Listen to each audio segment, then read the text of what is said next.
গতকালকে ছিল ফুডমুড আয়োজিত ৩ লক্ষ পরিবারের একটা ইফতার আয়োজন, যেইখানে হচ্ছে অনেক সেলিব্রিটিরা ছিল গাজীপুরের। আর আমি যেহেতু লেটে গেছি, যার কারণে হচ্ছে আমার কাছে বেশি ক্লিপ ছিল না। তো আমি হচ্ছে যেই প্লেটারটা নিয়েছি, এই প্লেটারটা দেখতে কত লোভনীয় লাগছে না, খুবই লোভনীয় ছিল।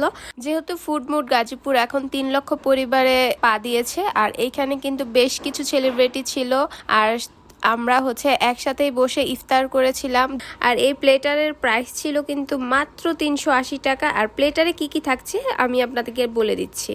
Fried rice, red chilli chicken, peri peri chicken, salad ছিল, শসা, আর ছিল হচ্ছে যেহেতু রোজার মাস, খেজুর ছিল, আপেল ছিল, মালটা ছিল, আর সাথে ছিল শরবত। শরবত তো থাকতেই হবে। চিকেনটা ছিল জুসি, ট্রেন্ডি এবং সুপার সফট। খুবই মজা ছিল খাবারটা। আর এই ফুড মুড কর্তৃক আয়োজিত কিন্তু আমরা আই এম হাংরিতে করেছিলাম। আই এম হাংরির পরিবেশটা কিন্তু বেশ ভালো, বিশেষ করে রুফটপটা তাদের আরো বেশি ভালো লাগে রাতের বেলা যখন রুফটপে আপনি খাওয়া দাওয়া করবেন।